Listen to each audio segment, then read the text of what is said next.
The village of Oziek, nestled deep within the mountains of Poland, was a place where time seemed to move at a different pace. Its cobblestone streets, ancient church, and houses with their steeply pitched roofs whispered tales of generations past. Among these, the home of Ian stood out, not for its grandeur, but for its quiet, unassuming nature. Ian, a man in his late 50s with calloused hands and eyes that held the weary wisdom of a farmer, lived a life of predictable routine. He tilled his small plot of land, attended Sunday Mass, and spent his evenings by the radio, listening to folk music or the occasional news broadcast. His life was simple, ordered, and utterly unremarkable, until the basement began to hum. It started subtly, a low thrumming sound that he initially dismissed as the old pipes settling or the wind playing tricks on the ancient foundations. Ian's house had been in his family for generations, a sturdy, stoic structure that had weathered wars and countless winters. The basement, a damp, earthen-floored space used for storing potatoes, preserves, and the occasional forgotten relic, was a place he rarely frequented. It was dark, smelled of damp earth and decay, and held a certain chill even in the height of summer. Yet, the hum persisted, a resonant vibration that seemed to emanate from deep within the earth, beneath the very floorboards of his kitchen.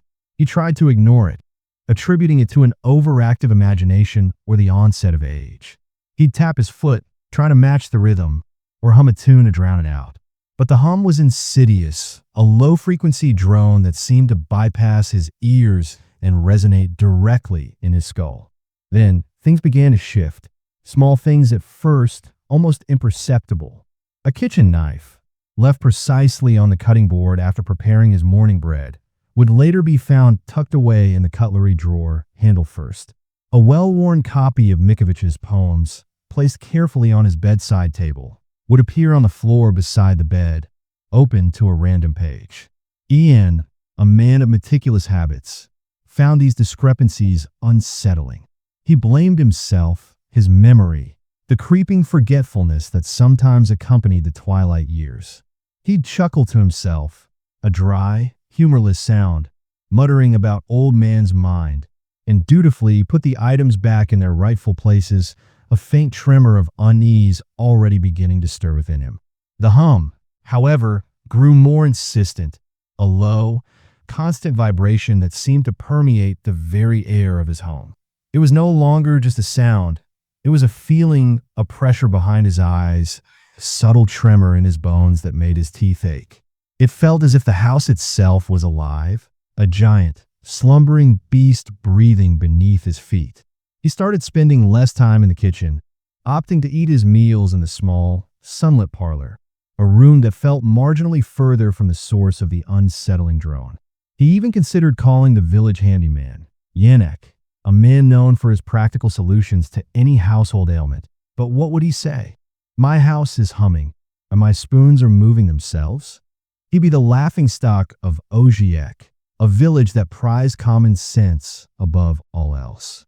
The thought of the knowing glances, the hushed whispers, was enough to keep his lips sealed. One crisp autumn morning, the air sharp with the scent of burning leaves, Ian awoke to find his front door ajar. A cold draft snaked through the hallway, raising goosebumps on his arms.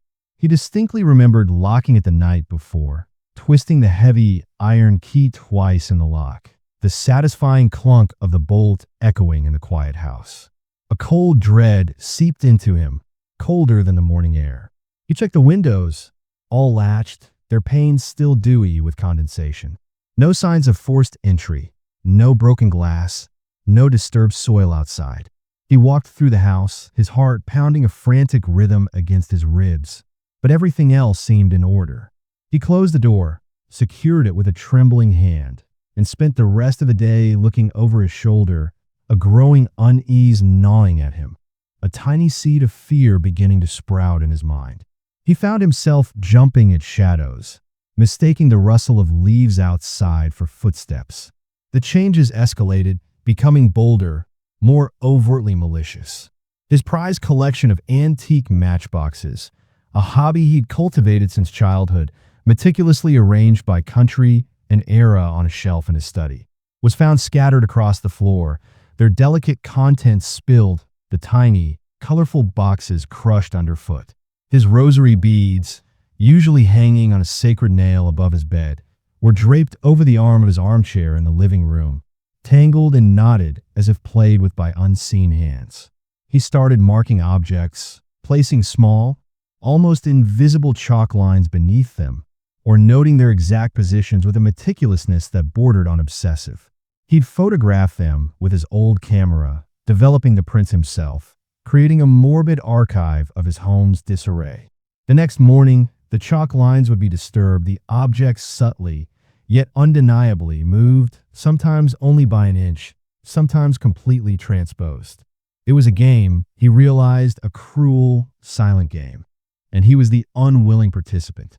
Sleep became a luxury he could no longer afford. Ian would lie awake for hours, rigid in his bed, listening to the incessant hum from below, his mind racing, a frantic hamster on a wheel. He imagined intruders, mischievous children, even a poltergeist. Anything but the truth that was slowly, terrifyingly dawning on him, a truth too monstrous to contemplate. He began to suspect the basement.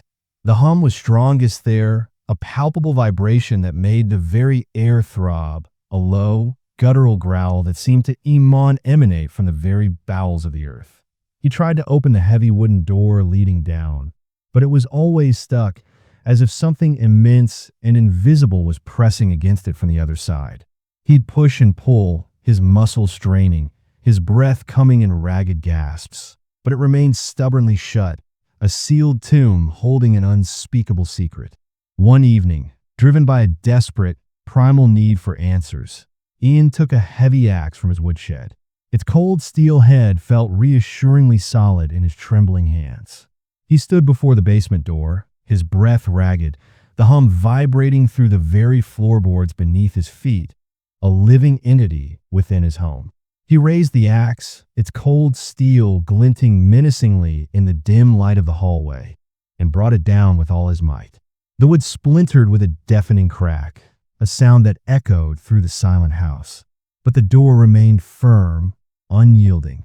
He struck again and again, a primal scream tearing from his throat, a sound of pure, unadulterated rage and terror, until the door was a ruined mess of splinters and broken hinges, a gaping wound in the side of his home. He peered into the darkness, his heart a frantic drum against his ribs. The air was thick with the smell of damp earth, but also something else, something metallic and faintly acrid, like ozone mixed with stale blood. He fumbled for the old kerosene lamp he kept nearby, his hands shaking so violently that the flame flickered precariously. He lit it and descended the creaking wooden stairs, each step a descent deeper into the unknown. The hum intensified with every step, vibrating through his very bones, making his teeth ache and his vision blur at the edges. The basement was as he remembered it. Earthen floor, stone walls, shelves laden with dusty jars of forgotten preserves. But something was different. In the far corner, where a pile of old sacks usually lay, there was a faint, pulsating light. It was a soft, ethereal glow, shifting between hues of pale blue and violet, like a dying nebula. As he drew closer, his lamp held high, its feeble light swallowed by the strange luminescence. He saw it. It wasn't a light source he recognized, not a lamp, not a fire, not anything of this world. It was a shimmering, almost liquid membrane, stretched taut across a circular opening in the earth, perhaps 2 meters in diameter. The hum emanated directly from it, a deep, resonant chord that seemed to vibrate not just in the air, but in his very soul, a sound that bypassed his ears and burrowed directly into his consciousness. He reached out, a trembling hand, drawn by an inexplicable, terrifying curiosity, but pulled it back sharply, a sudden, overwhelming sense of fear gripping him, a primal instinct screaming at him to retreat. He felt an overwhelming sense of being watched, of being utterly, completely exposed, like an insect under a microscope. He backed away slowly, his eyes fixed on the pulsating membrane, his breath catching in his throat. He didn't understand what he was seeing, but a terrifying certainty began to form in his mind. This wasn't a natural phenomenon. This wasn't a poltergeist. This was something else, something alien, something that had been living beneath his house, observing him for how long he couldn't say. From that night on, Ian's life became a waking nightmare, a descent into a personal hell. The subtle shifts in his house became bolder, more overt, as if his tormentors had grown bored with subtlety. He'd find his furniture rearranged in bizarre, nonsensical patterns. His kitchen table would be in the living room, his armchair in the bedroom, facing the wall, his bed in the middle of the kitchen. His clothes would be folded inside out and placed in the wrong drawers, sometimes even tied in intricate, impossible knots. His food, left on the counter, would vanish, only to reappear in the most unexpected places. A loaf of bread in his shoe, a jar of pickles in the medicine cabinet, a half-eaten apple tucked inside his pillowcase. It was a constant, unsettling reminder of their presence, a relentless assault on his perception of reality. The initial fear gave way to a gnawing paranoia, a suffocating blanket that wrapped around his mind. Ian began to barricade himself in his bedroom at night, pushing his heavy wardrobe against the door, then adding chairs, and finally, even his heavy wooden chest, creating a fortress of fear. But the hum still seeped through the floor, a constant reminder of the unseen presence below, a low, persistent thrum that vibrated through the very mattress beneath him. He started to ration his food, convinced that the unseen entities were stealing from him, trying to starve him out, to break his will. He would hide his bread in the oven, his milk in the cistern, his precious few potatoes buried in a pot of soil, only to find them later, inexplicably returned to their usual spots, or worse, left in plain sight, arranged in mocking patterns, as if to taunt his futile attempts at concealment. His hygiene deteriorated rapidly. He stopped shaving, his beard growing wild and unkempt, flecked with gray. His hair became matted, his clothes stained and ragged. The scent of unwashed clothes, stale fear, and unidentifiable dampness clung to him like a shroud. He rarely left the house, abandoning his farm, letting the fields go fallow, the weeds growing tall and wild. The thought of stepping outside, of leaving his home unguarded, even for a moment, filled him with an irrational terror. What if they came out? What if they followed him? What if they were waiting for him just beyond the threshold? He started to hear whispers, faint, indistinct murmurs that seemed to emanate from the walls themselves, from the very air around him. At first, he dismissed them as the creaking of the old house, the settling of timbers. But soon, they became more coherent, though still utterly unintelligible. It sounded like a language, a series of clicks and hisses, sometimes rising to a low, guttural chittering that made his skin crawl, like insects scurrying just beneath the surface. He would press his ear against the plaster, straining to understand, his mind desperate for meaning, for any clue as to what was happening to him, for a way to fight back against the unseen enemy. One afternoon, in a moment of desperate loneliness, he reached for his beloved radio, his only companion in the long, silent evenings. He found it disassembled on the parlor floor. Its wires were meticulously unwound, its delicate tubes carefully removed and arranged in a strange, geometric pattern, a symbol he didn't recognize but felt was deeply unsettling. It was an act of deliberate, precise destruction, a message from his tormentors, a cruel severing of his last link to the outside world, to the comforting voices of humanity. He stared at the ruined device, tears streaming down his face, a profound sense of isolation washing over him, a chilling realization that he was truly alone. He stopped sleeping entirely, fueled by a potent cocktail of fear, adrenaline, and a growing, desperate need to understand. He would sit rigid in his living room chair, a shotgun across his lap, its cold metal a small comfort, his eyes darting around the room, waiting. Waiting for what? He didn't know. He saw fleeting shadows in his peripheral vision, elongated and distorted, moving swiftly across the walls. He heard soft, rustling sounds from the walls, felt cold breaths on his neck when no one was there. the phantom touch of unseen fingers. He began to believe they were testing him, pushing the boundaries of his sanity, seeing how much he could endure before he shattered completely. The hum from the basement was now a constant, oppressive presence, a low, guttural growl that seemed to mock his sanity, to echo the chaos within his own mind. He could feel it in his teeth, in his bones, a constant vibration that made his head ache and his vision blur, a persistent ringing in his ears. He started talking to himself, muttering curses and pleas into the empty air, sometimes shouting at the walls, demanding answers from his unseen tormentors. He knew he was losing his mind. He could feel it slipping away, but he couldn't stop it. The world around him was unraveling, and he was powerless to stop it, a puppet on invisible strings.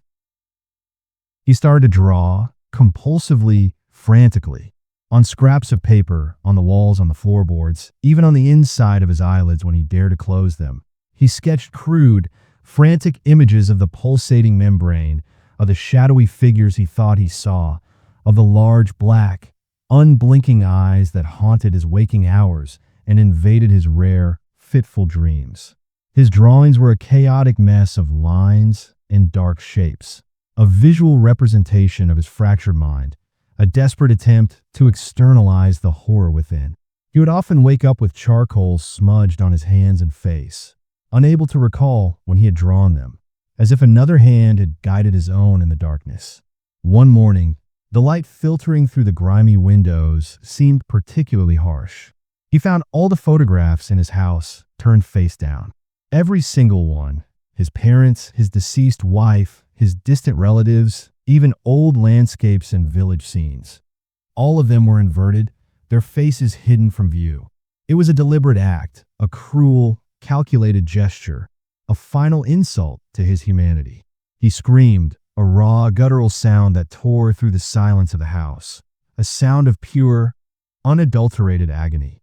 He ripped the photographs from their frames, tearing them into tiny pieces, his hands shaking uncontrollably, his mind on the verge of snapping. He ran to the basement door, the gaping maw of splintered wood now a symbol of his torment.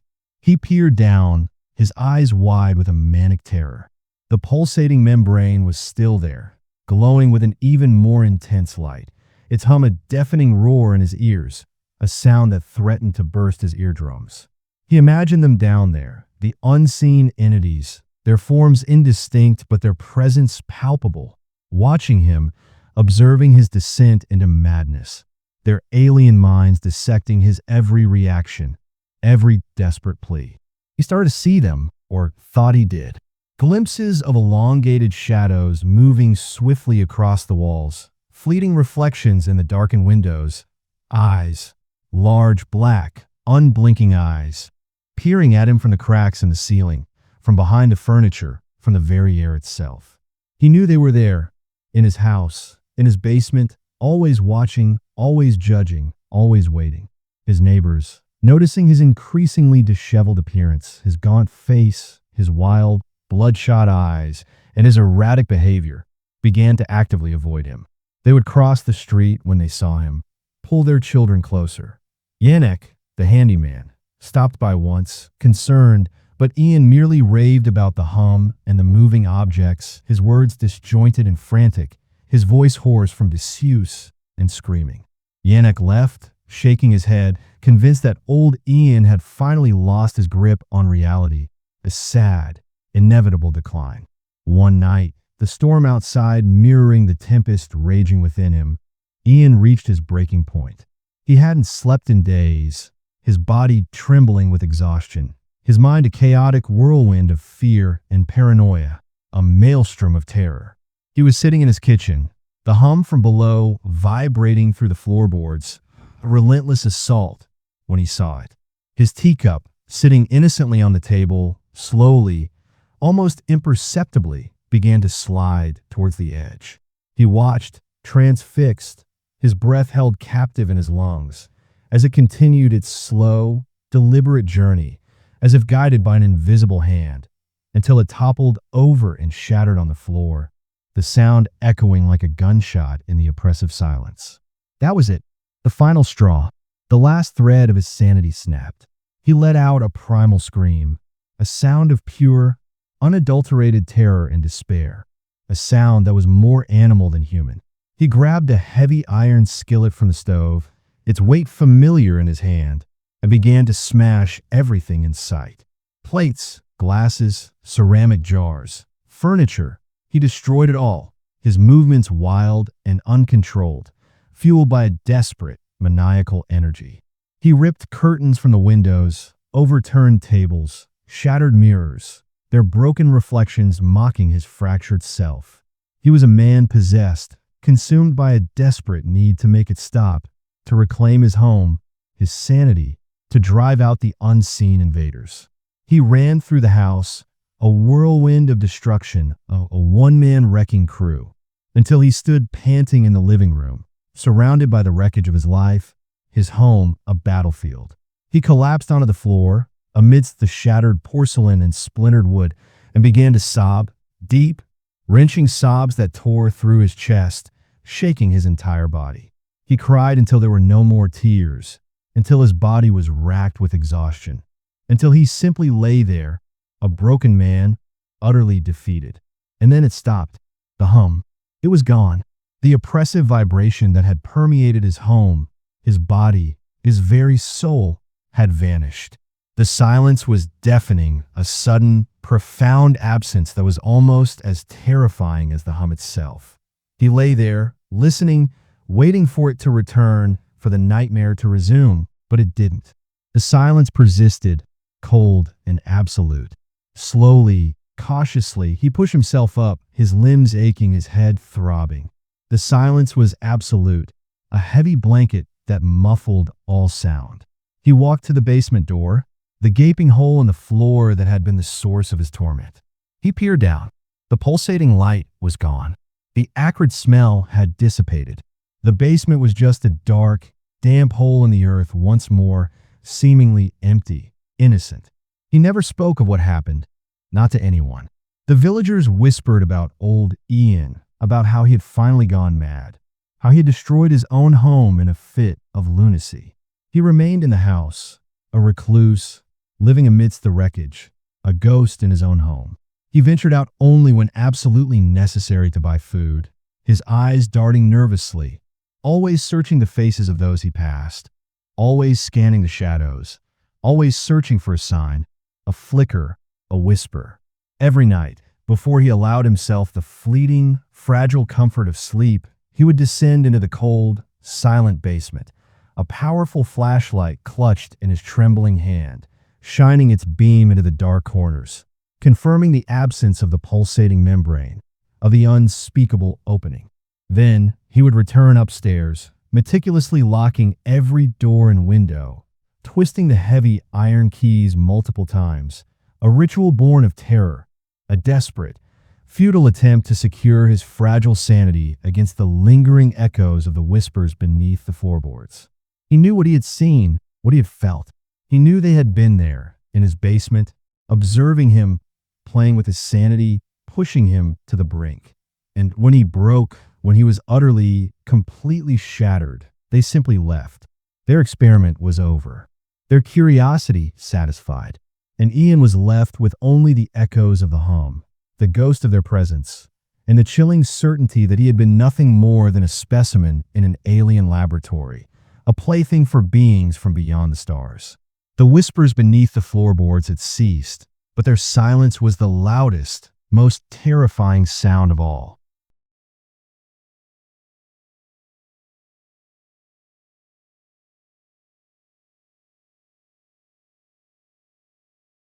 Alara lived a quiet life in a small, coastal town in Portugal, where the Atlantic winds carried the scent of salt and ancient stories. She was an artist, a painter of seascapes and weathered fishing boats, finding solace in the predictable rhythm of the tides and the vibrant hues of the setting sun. Her days were filled with the gentle scrape of charcoal on canvas, the mixing of oils, and the occasional stroll along the rugged cliffs. She was content, if a little solitary, her world a canvas of familiar beauty, until the night the stars themselves seemed to descend. It was a Tuesday, a night like any other. A storm was brewing, the the sky a bruised purple, the wind howling like a banshee. Alara was in her studio, lost in the intricate details of a crashing wave, when the lights flickered and died. A common occurrence in her village during a storm. She lit a single candle, its flame dancing wildly, casting grotesque shadows across her unfinished painting. Then came a sound, not thunder, but a low, resonant hum, far deeper and more pervasive, vibrating through the very foundations of her old stone house. It was a sound that seemed to bypass her ears and settle directly in her bones, a deep, unsettling thrum that made her teeth ache.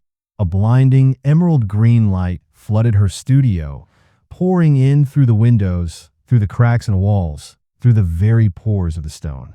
It was so intense it burned, not with heat, but with a searing cold that paralyzed her. She felt herself lifted, not by hands, but by an unseen force, a gentle, inexorable pull that defied gravity. Her last conscious thought was the sight of her half-finished painting, bathed in that unearthly green, the vibrant blues of the ocean turning sickly and alien. Then darkness, a profound, absolute darkness, devoid of sensation, of thought, of even the concept of self. It was a void, an emptiness that stretched on for an immeasurable time, a terrifying oblivion. When sensation returned, it was not as she knew it. She was aware, acutely aware, but not of her body. She was a point of consciousness, a disembodied spark of thought, floating in a vast, shimmering expanse. The space around her was not air, but a viscous, translucent medium, pulsing with a faint, bioluminescent glow. It was warm, almost comforting, yet utterly alien. She felt no pain, no hunger, no cold. Only pure, unadulterated awareness. She was a mind, adrift in a sea of living light. The biological computer. She quickly realized she was inside something. The walls around her were not solid, but organic, shifting and swirling with intricate patterns of light and shadow, like the inside of a colossal, living brain. Tendrils of luminous, gelatinous material pulsed gently, connecting to other points of light, other disembodied consciousnesses she instinctively knew, though they remained distant, indistinct blurs. She was a single node in a vast, biological computer, her mind extracted, her essence preserved. The horror of this realization was immense, yet strangely muted by her disembodied state. It was as if her emotions were filtered, observed, perhaps even analyzed by the very medium that contained her. Her initial reaction was a desperate, silent scream that went unheard, a frantic flailing of self that had no limbs to flail. Panic, raw and unbridled, surged through her non-existent veins, but it was quickly, gently, absorbed by the viscous medium, like ink dissolving in water. She tried to think, to reason, to recall, but her thoughts felt distant, as if they were not truly her own, but echoes in a vast hall. There was a profound sense of isolation, a terrifying loneliness that transcended the physical. She was a singular point, adrift, yet connected to an incomprehensible network. The warmth of the medium, initially comforting, now felt cloying, suffocating, a living embrace from which there was no escape.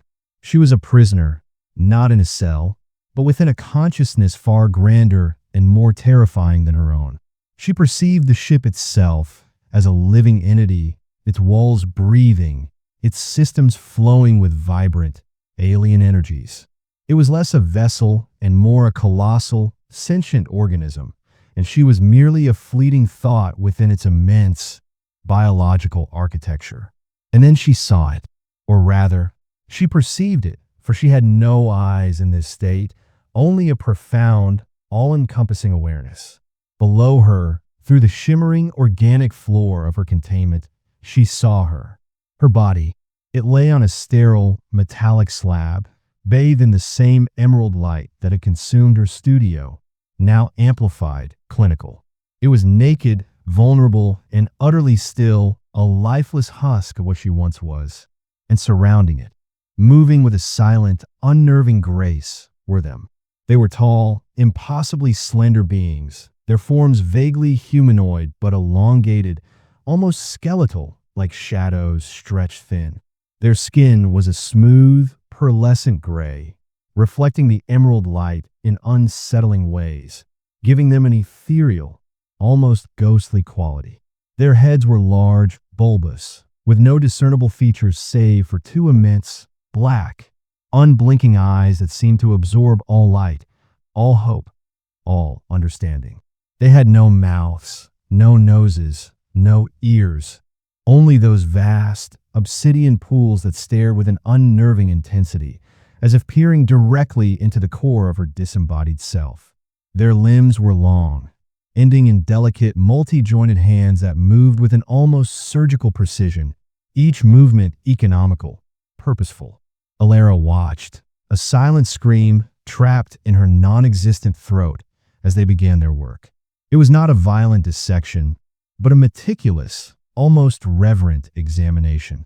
One of them, its elongated fingers tipped with fine, glowing instruments that pulsed with soft, internal lights, gently probed her skin, tracing the contours of her face, her neck, her limbs, as if mapping a complex landscape. Another held a device that emitted a soft, blue light, sweeping it slowly over her form. And as it passed, her body became translucent, revealing intricate internal structures. Bones like delicate scaffolding, organs glowing with faint, internal energies, vessels branching like ancient rivers, all laid bare to their alien gaze. They were dissecting her, not with crude scalpels, but with light and unseen energies, studying her with an intensity that was both clinical and terrifyingly intimate. She saw them insert fine, hair-thin filaments, almost invisible, into her flesh, into her veins, into her very brain. These filaments, she perceived, were not merely probes but conduits, siphoning off minute quantities of her biological data, transmitting it to glowing, crystalline containers that floated silently around them, humming with their own faint energy. They seemed particularly fascinated by her nervous system, tracing the intricate pathways of her nerves, observing the electrical impulses that once defined her consciousness, rerouting and analyzing them. They introduced new, microscopic structures into her organs, shimmering motes of light that integrated themselves seamlessly into her cellular structure, like alien seeds being sown. She perceived these structures as complex, self-replicating nanites, designed for an unknown purpose. They were not merely observing. They were modifying subtly, insidiously, at a cellular level. One alien, its movements fluid and precise, focused on her brain. It used a device that projected a complex, three-dimensional holographic map of her neural pathways, highlighting areas of memory, emotion, and cognition. Alara felt a strange, distant echo of her own thoughts being accessed, analyzed, dissected. She saw them introduce microscopic, crystalline structures directly into her hippocampus, her amygdala, her prefrontal cortex. It was a violation far deeper than any physical incision, a probing of her very identity. Another alien worked on her circulatory system, introducing shimmering, iridescent particles into her bloodstream that flowed with her blood, altering its very composition, making it more efficient, more resilient, yet undeniably alien. They seemed to be optimizing her, enhancing her, for a purpose she couldn't fathom. Days, weeks, months, or perhaps only moments passed in this timeless, horrifying observation. Her sense of time was gone, replaced by an endless present. All that existed was the emerald light, the pervasive hum of the biological computer, and the constant, chilling spectacle of her own body being meticulously examined, subtly reshaped, and fundamentally altered by these silent, alien surgeons. She saw them compare her cellular structure to glowing holographic projections of alien anatomies, forms that were both terrifyingly beautiful and grotesquely unfamiliar. They seemed to be performing a complex biological experiment, a cross-species integration, and she was the unwilling subject, a living laboratory. Then, one of them, the tallest of the group, its form radiating a subtle aura of authority, paused its work. Its immense, black eyes, which had previously seemed devoid of emotion, turned directly towards her, towards the shimmering point of consciousness that was Alara, piercing through the organic medium. A voice, not heard with ears but felt directly in her disembodied mind, resonated through the vast, biological computer. It was a cold, clear voice, devoid of inflection, yet carrying an undeniable, chilling authority. The data is sufficient. The voice resonated. The integration is complete. You will be returned. Alara felt a flicker of something akin to hope, a desperate yearning for her body, for the familiar world, for the simple sensation of breathing her own air. But then the voice continued, and the hope curdled into a new, deeper dread, a terror that eclipsed all that had come before. But not as before. You are enhanced, modified for a new purpose. A new phase of observation will begin. The words echoed in the vast, organic chamber, chilling her to her core. Asterisk, not as before. Enhanced, modified, a new purpose, a new phase of observation. Asterisk, what had they done to her? What purpose? What new phase? The implications were a cold, crushing weight on her disembodied consciousness. The emerald light intensified, blinding her. She felt a sudden, violent pull, a sensation of being stretched, compressed, then violently snapped back into a confined space. The familiar pressure of her skull, the weight of her limbs, the frantic beat of her heart, it all rushed back, overwhelming her senses with a painful intensity. She gasped a ragged, desperate sound, her lungs burning, her body convulsing. She was back in her studio, lying on the cold stone floor, the scent of dust and stale canvas filling her nostrils. The candle was a melted stub. The storm had passed, and dawn was breaking through the window, painting the sky in soft, innocent hues of pink and gold. She lay there for a long time, trembling, her body aching as if she had run a marathon. Her mind was a chaotic mess of fragmented memories, of emerald light and black eyes and the chilling, resonant voice. She tried to dismiss it as a nightmare, a fever dream brought on by the storm. But as she slowly, painfully, pushed herself up, a new sensation bloomed within her. It wasn't pain, not exactly. It was a subtle, internal hum, a faint vibration that seemed to emanate from deep within her abdomen, just beneath her navel. It was like a tiny, dormant engine, barely perceptible, yet undeniably there. It felt wrong, alien. It was a foreign presence, a whisper of something that did not belong, a secret passenger within her own flesh. She tried to ignore it, to rationalize it away. Stress, exhaustion, but the feeling persisted, a constant, low-level awareness of something other inside her. She started to touch her stomach, pressing gently, searching for a lump, a tenderness, anything. There was nothing. Her skin was smooth, unblemished, a perfect facade over an imperfect, altered interior. Days turned into weeks. The internal hum grew, subtly at first, then more insistently. It wasn't painful, but it was profoundly unsettling. It felt like a slow, internal stretching, a gradual expansion that was imperceptible from the outside, yet deeply felt within. She became hyper-aware of her body, every twitch, every flutter, every subtle shift, every beat of a new, unfamiliar rhythm.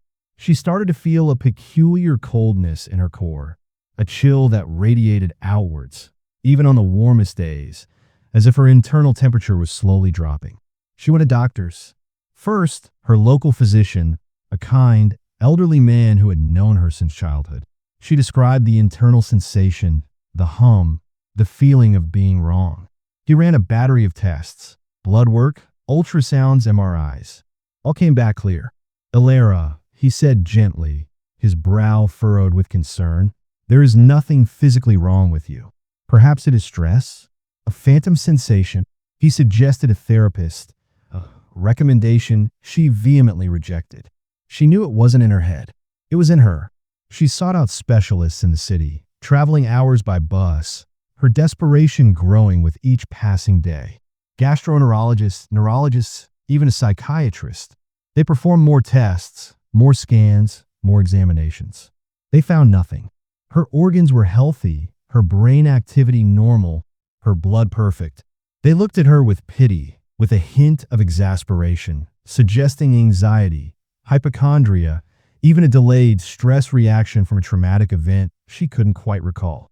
They prescribed sedatives, antidepressants, anything to calm her frayed nerves.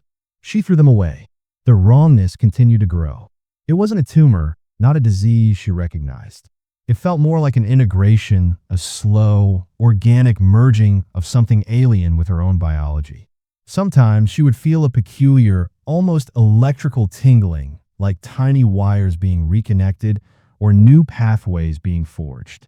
Other times, it was a dull, heavy pressure, as if something was slowly unfurling within her, taking root.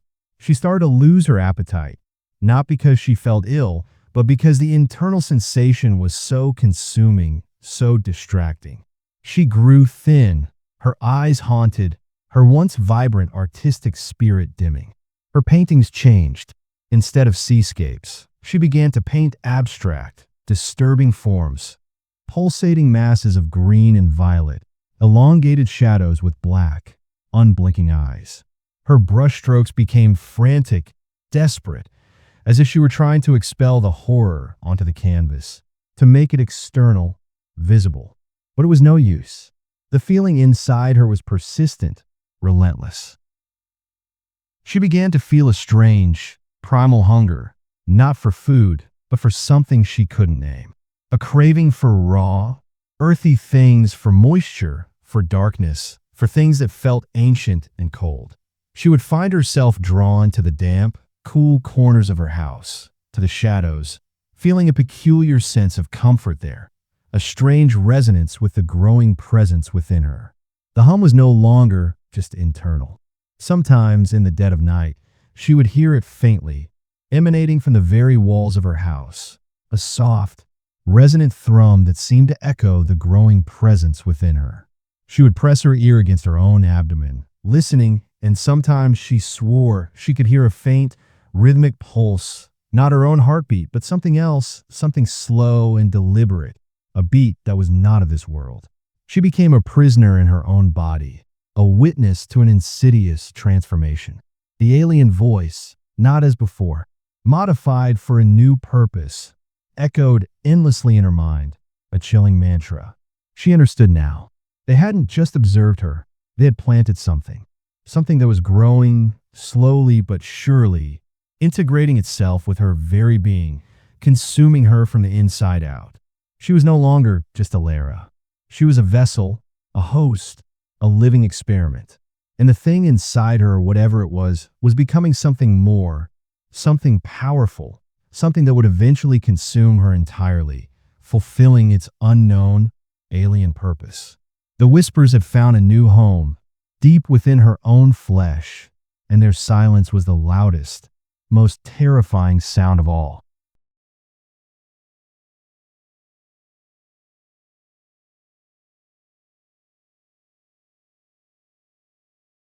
The village of Tanjung Karang clung to the rugged coast of Sumatra, a cluster of wooden houses on stilts overlooking the churning turquoise of the Indian Ocean.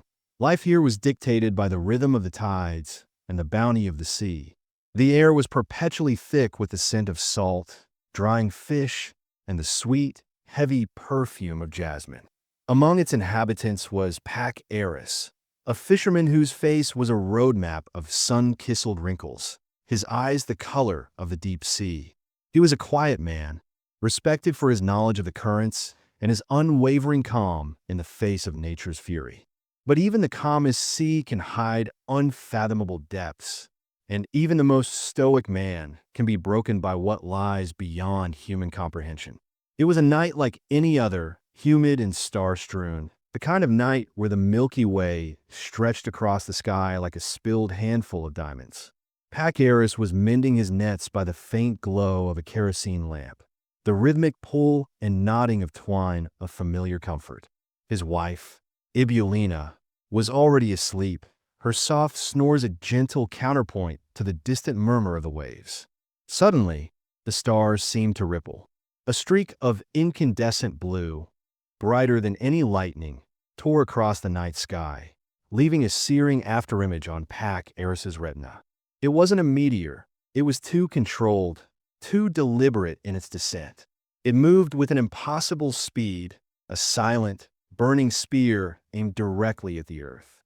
For a split second, the entire village was bathed in an eerie, otherworldly light, turning the familiar palm trees into skeletal shadows and the ocean into a sheet of polished sapphire. Then came the sound, not a crash, not an explosion, but a deep, resonating thrum that vibrated through the very ground, through the wooden stilts of his house, through his very bones.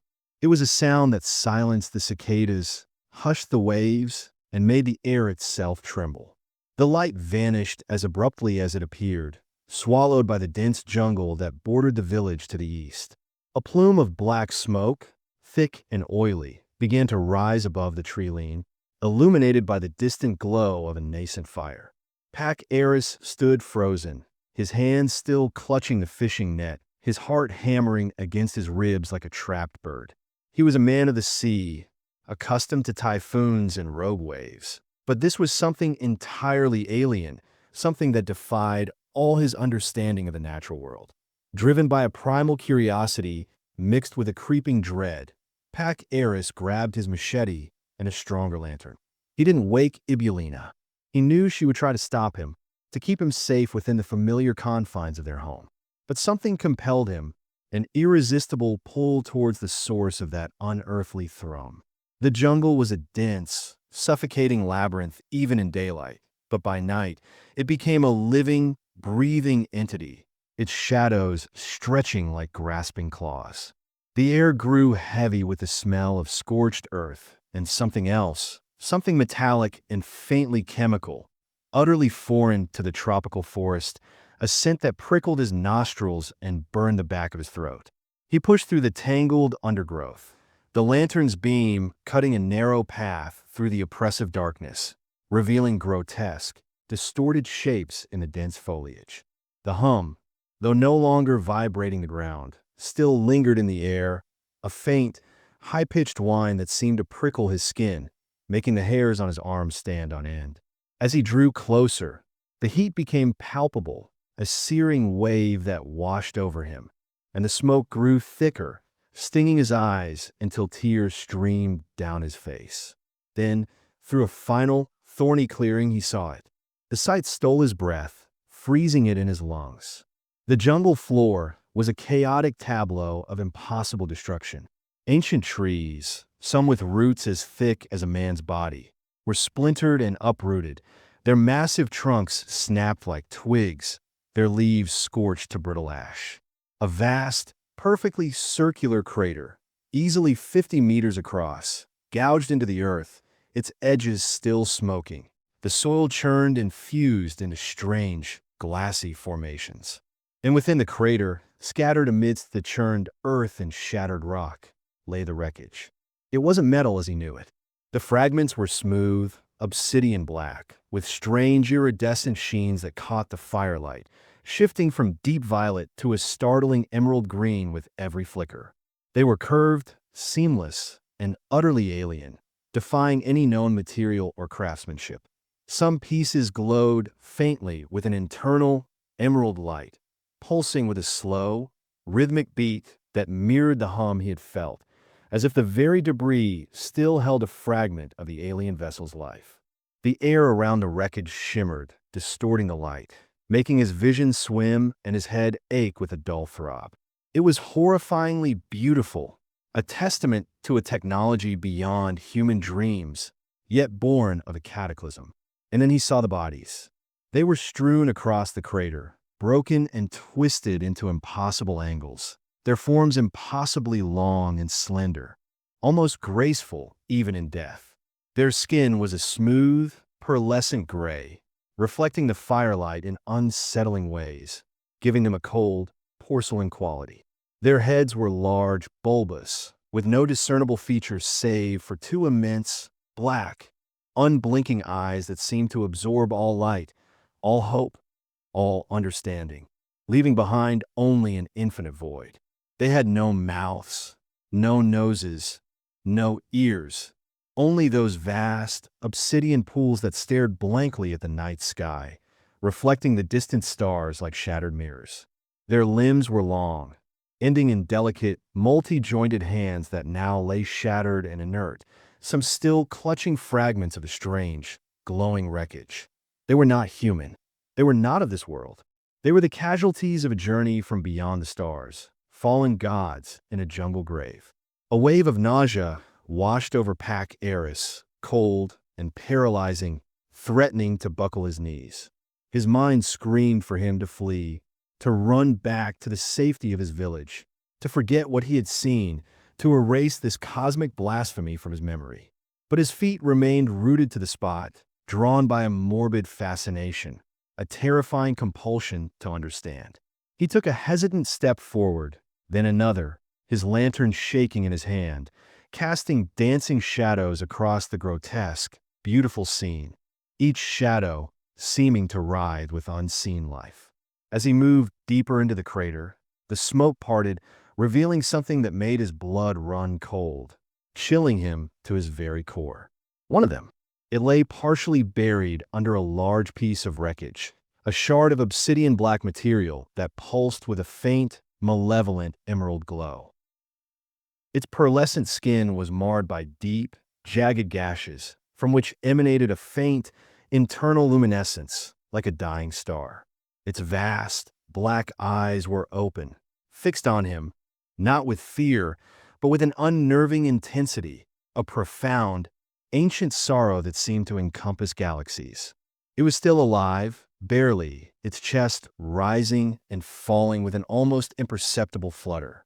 Its delicate, multi-jointed hand, impossibly long and slender, twitched once, twice, then slowly, agonizingly, began to reach out towards him, a silent plea, a desperate gesture. Pac Eris wanted to recoil, to scream, to run. But he couldn't. He was paralyzed, caught in the alien's unblinking gaze, held captive by a force he could not comprehend. The creature's hand, trembling with its last vestiges of life, slowly, inexorably, closed around his wrist. The touch was cold, impossibly cold, like 1,000 years of frozen starlight, a chill that seeped into his very bones, bypassing flesh and blood. And then the visions began. They weren't images, not exactly. They were sensations, emotions, concepts, raw and unfiltered, pouring directly into his mind with the force of a tidal wave, a cosmic deluge that threatened to drown his consciousness. He saw stars, not as distant pinpricks of light, but as swirling nebulae of unimaginable color, birthing and dying in cosmic dances of fire and dust. He saw galaxies, vast and intricate, spinning like cosmic pinwheels, and he felt the crushing weight of their immense distances, the loneliness of interstellar voids. He saw alien civilizations, not just one but countless, rising and falling like ephemeral dust motes on the winds of time, their technologies defying physics, their philosophies transcending human thought, their triumphs and their ultimate, inevitable collapses. He saw worlds of crystal, worlds of fire, worlds of living gas, each one a fleeting spark in an infinite darkness. Then the visions shifted, becoming darker, more ancient, more terrifying, plunging him into an abyss of primordial dread. He saw something vast, something impossibly old, stirring beneath the crust of planets, not just Earth, but countless worlds across the cosmos. He felt a presence, immense and indifferent, a consciousness that dwarfed galaxies, slumbering in the abyssal dark, a patient, ancient evil. He saw tendrils of a pulsating purple light, like veins of cosmic horror, snaking through the molten core of worlds, connecting them, feeding them, drawing sustenance from their very essence. He saw colossal, cyclopean structures, not built by hands, but grown from the very fabric of the earth, reaching down into unimaginable depths, humming with a power that predated the stars, a power that was raw and terrifyingly alive. He saw beings, not like the dying alien before him, but far, far older, beings of pure energy, of raw thought, their forms indescribable, their intentions unknowable, stirring in the deep, their awakening imminent. He felt their hunger, a slow, patient, inexorable hunger that spanned eons, a hunger that would consume all. The sheer volume of information, the unfathomable scale of the cosmic horror, was too much for his human brain to process. His mind screamed, a silent, internal shriek of pure agony, a sound that tore through the fabric of his sanity. He felt his consciousness fraying, tearing like old cloth, unraveling thread by thread. The images, the sensations, the overwhelming knowledge of ancient, indifferent entities threatened to consume him entirely, to reduce him to a gibbering wreck. He saw his own village, his home, his wife, reduced to insignificant specks, dust motes on the surface of a world that was merely a shell, a fragile skin over an unimaginable, slumbering horror, a prison for something vast and terrible. The alien's grip loosened. Its black eyes, still fixed on him, seemed to dim, the ancient sorrow deepening, then fading entirely like a dying ember. Its body went limp, the emerald glow from its chest flickering once, then dying, leaving behind only the cold, pearlescent gray of death. Pac Eris stood there, trembling, the cold imprint of the alien's touch still burning on his wrist, a brand of cosmic knowledge, the echoes of the visions still reverberating in his shattered mind, a cacophony of unspeakable truths. He looked at the dead alien, then at the vast, smoking crater, then at the distant, innocent lights of his village. He knew what was coming, and it wasn't from the stars. It was from within.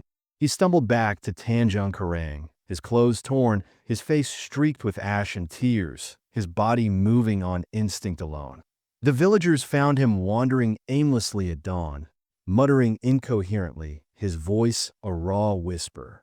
His eyes, once the color of the deep sea, were now wide and unfocused, filled with a terror that no human eye should ever behold, reflecting horrors unseen.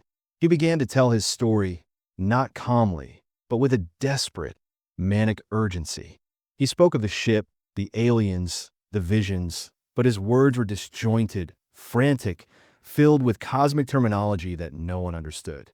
"It's not from space," he would shriek, grabbing bewildered fishermen by their arms, his voice hoarse from repeated warnings. "It's from below. The earth is alive. There are things, ancient things, stirring in the deep. They're hungry. They're waking up." He spoke of purple light, of impossible structures, of a hunger that spanned eons, a hunger that would soon devour them all. He pointed at the ground, at the very earth beneath their feet, as if the horror was already seeping through the soil. The villagers, initially curious about the strange light and the distant smoke, listened with growing unease, their faces a mixture of pity and fear. They saw the crater, the scorched earth, but found no wreckage, no bodies. The jungle had already begun to reclaim the site, swallowing the evidence, erasing the physical proof of his terrifying encounter. They attributed the strange light to a rare atmospheric phenomenon, the smoke to a brush fire, and Pac Eris's ravings to a mind broken by the solitude of the sea. They shook their heads sadly. Ibulino wept, trying to soothe him, to bring him back to his senses, to pull him from the abyss he had fallen into. But he was gone, lost in the labyrinth of his own shattered mind, beyond her reach.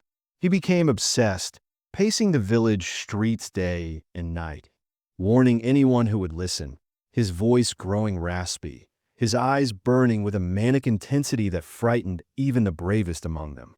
He would point at the ground, at the very earth beneath their feet, whispering about old gods and the great awakening, about a purple pulse that would signal their arrival.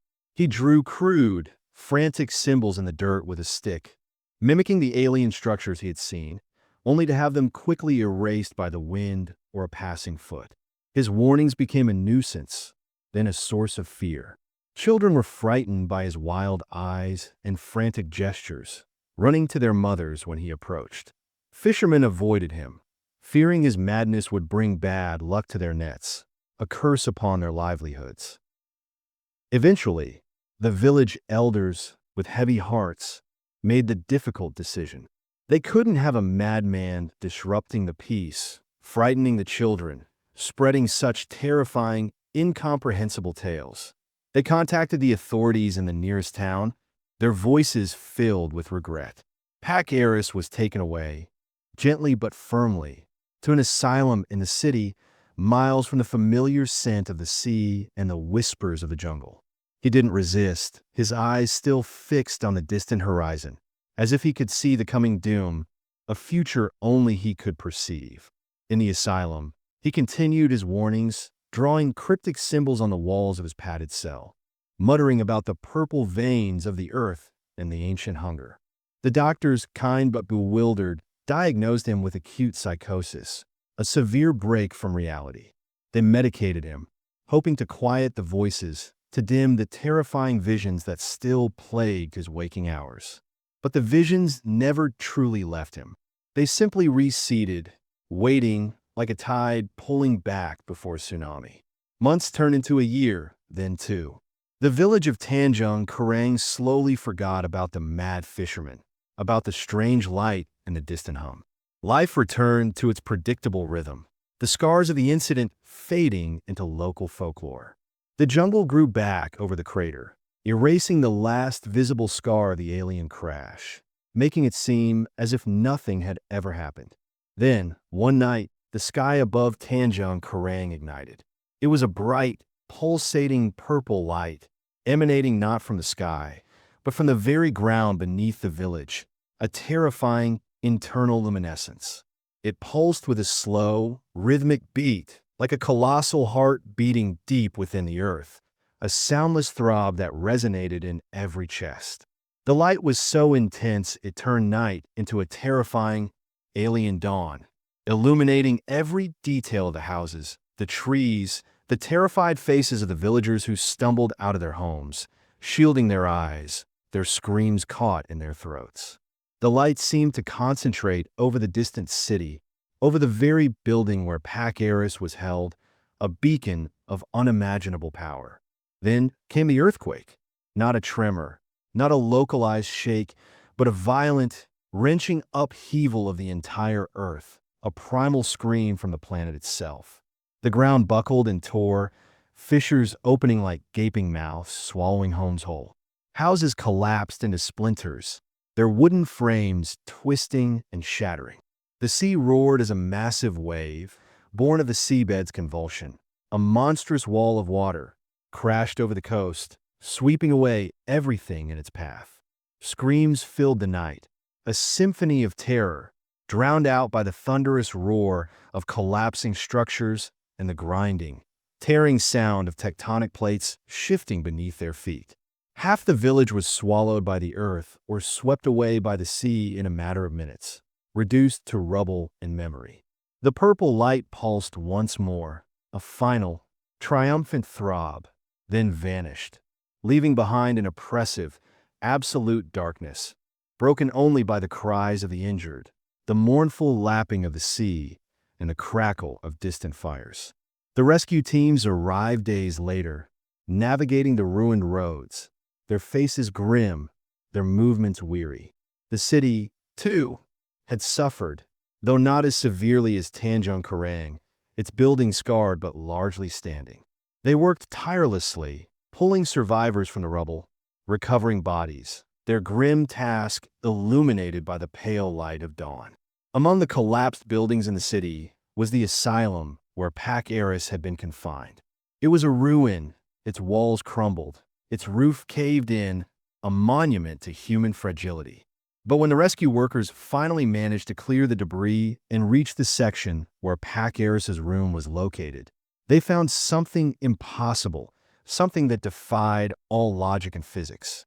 His cell, a small, square room, was perfectly intact. Not a single crack marred its walls, not a speck of dust disturbed the floor. It was as if a bubble of perfect preservation, an invisible shield, had protected it from the cataclysm, a testament to an unseen force. And in the center of the room, where his cot should have been, was a perfectly circular hole. It was impossibly smooth, as if bored by a colossal, precise drill, its edges sharp and clean, reflecting no light, absorbing all. It stretched miles and miles down into the very heart of the earth, a bottomless abyss of absolute blackness, a direct conduit to the unimaginable. There was no sign of Pac Eris, no body, no trace. Only the hole, a silent, terrifying testament to his final, horrifying truth. To this day, the village of Tanjung Karang is slowly rebuilding, its scars still fresh, its people forever marked by the night of the purple light. But on silent nights, when the wind dies down and the waves are a mere whisper, if you press your ear against the ground, against the very earth that once held the secret, you can hear it. A faint, low hum, almost imperceptible, vibrating from the deep, a resonant thrum that seems to echo the pulse of the planet itself. And within that hum, if you listen closely enough, if you dare to truly listen, you can hear whispers. Not of the sea, not of the wind, but of ancient, guttural sounds, of clicks and hisses, of a language that predates humanity, a language of the deep earth. And sometimes, in the deepest silence, you can hear his voice, Pac Eris's voice, raspy and broken, still warning them, whispering about old gods, about the purple veins, about the hunger that stirs from within the earth, waiting to awaken. The silence of the night is no longer empty. It is filled with the terrifying echoes of a truth too profound for the human mind to bear, a truth that lies just beneath their feet.